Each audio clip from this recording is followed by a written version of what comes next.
Welcome back to our next session. What we're going to cover today is clarification around boundaries. We're going to look at how your ambient anxiety can be lowered on just your lifestyle and other things. Then we're going to look at factors in your world that contribute to your anxiety. And then what you might need to create safety. All right. Now, understand this, that when we talk about boundaries, we talk about boundaries being semi-permeable. That the sense is that they're not walls. They're like a membrane around you wherever you go. And it's like it lets good things in and keeps bad stuff out. In other words, there can be people in your world that typically might be toxic or just uncomfortable, or you and your spouse early on in your relationship, and you say, okay, we can come to the short place. We can talk about some of these things as long as you don't bring your anger in, or your rage in, or your shaming in, or whatever it is. When that happens, we're going to a timeout. And so, see, the boundaries kind of, you can let good stuff in. When it gets bad or it turns sideways, we're going to get a timeout. We're going to stop. The other is, it's universal. In other words, this boundary is with you in any relationship out there. I mean, because you're protecting the same things for all people. So that boundary goes with you wherever you go in your world.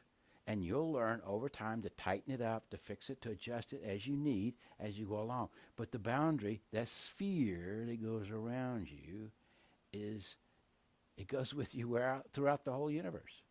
Now, boundaries are also equitable. Now, what I mean by that is that in a relationship, your boundaries may vary different than your spouse's boundaries because of time. Maybe you need a 30-minute timeout. Maybe he only needs a 20-minute timeout. Or he needs, or you need, what's your way is, maybe you need an hour. And maybe she only needs a day. Now, initially, at first, that seems like a long time. Actually, it's not. And over time, that gets shorter. Now, boundaries are also always consequential. You've got to have a backstop on a boundary. If you say this is a boundary, then what's the consequence? What's the backstop to that? Because if you don't have one, what's going to happen is you're not doing anything but a lot of nagging. You're not really, there's no teeth to your bite. And so you're doing nothing but nag and nag and nag. Stop that. Put a boundary on yourself. And I'm not going to set a boundary without thinking through what would be a consequence that would be of equal consequence. I mean, it's like if you go to that language, if you raise that tone of voice, if you begin to bring in somebody into this conversation that's not here, then we stop. We want to have a timeout. And so you set that up. Now, your boundaries are about protecting your brain. One of the things that I want you to see is that you've got to make a commitment to clean up your own brain. This is part of you protecting your own brain. You've got to work on the story in your head, the events and the messages that shame has had. That's your job. No one else can do that for you. There is nothing anybody else can do on the other side of that show-up place that's going to do this work for you. That's your work. I don't care if I'm talking to the spouse or the addict. It doesn't matter. You know, this cleanup is your side of the street. It's your deal. To protect your mind, you got to get it clean. The next thing is you got to realize that your safety is your responsibility. You know, when you walk into a relationship, you take responsibility for your own safety.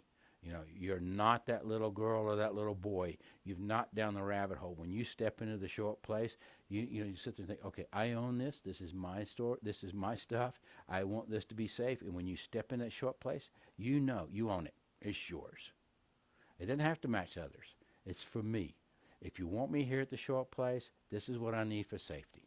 Now, likewise, you got to realize that the story in your head is your job to change. You can't have somebody else change it for you. It doesn't work that way.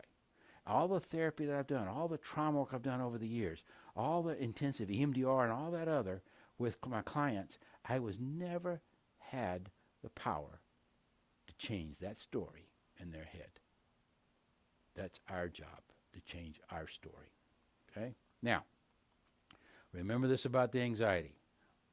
Our goal is to reach a level of more normal anxiety. There's always going to be a certain amount in life. It just happens. But if we keep it down here, we've got a lot of the shock. Now, here's when shame attack comes, remember the breathing exercise.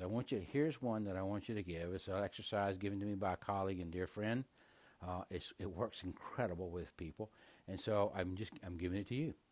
Now, I want you in this is a 4 breath exercise that you do real slow. In the first breath as you breathe in, I just want you to be aware of what's going on. What just happened? Whoa, what did you just feel? What happened inside of you? Where did you feel that? Just be aware. Don't say anything. Don't just be attentive to the environment around you and what just went down. What was said, what was done, whatever it is, you got triggered, be aware. And the second one, you put the issue in your cupped hands. And you take a breath in and you see that issue. You name that issue in your hands and you just hold it. And you take your deep breath in and slow deep breath out. Then in your next breath, you lift your hands and you take that issue to God. Surrender it to Him. You breathe in, you breathe out.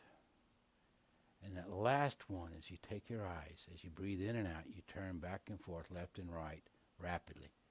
Just real quick as you breathe. It may feel a little weird, so you can slow it down until you got it where it works. And then when you finish, you'll find that that alligator and monkey have gone to bed. You're going to feel so relaxed. Now, this is one of the in-the-moment exercises I want you to continue to add to your arsenal to fight your enemy, and your enemy is shame. All right. Now, here's another one. I just want to remind you that your job is to lower your anxiety. You want to know trust in yourself. You want to know trust that you're not crazy. You want to know trust that what you know, what you feel, what you intuit, what you want and desire are all legitimate as you keep lowering this anxiety. Remember your daily habit of breathing exercises. Remember your daily habit of doing in-the-moment exercises. And remember your daily habits to heal your mind through journaling experiences, keeping up with the feelings of those experiences, cutting down on the news and other stuff, emails, anything in the morning, and practicing your meditation daily. You keep doing this, you master this, you'll be there. Now, here's an assignment I'm about to give you, and here's what it's going to look like. What I'd like for you to do is do a Lifeline.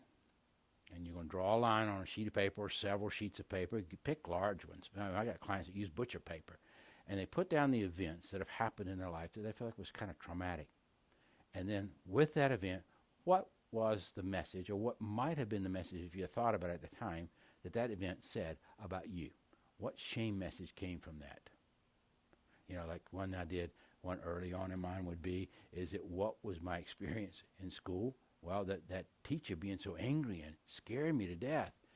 My takeaway from that was, I'm stupid.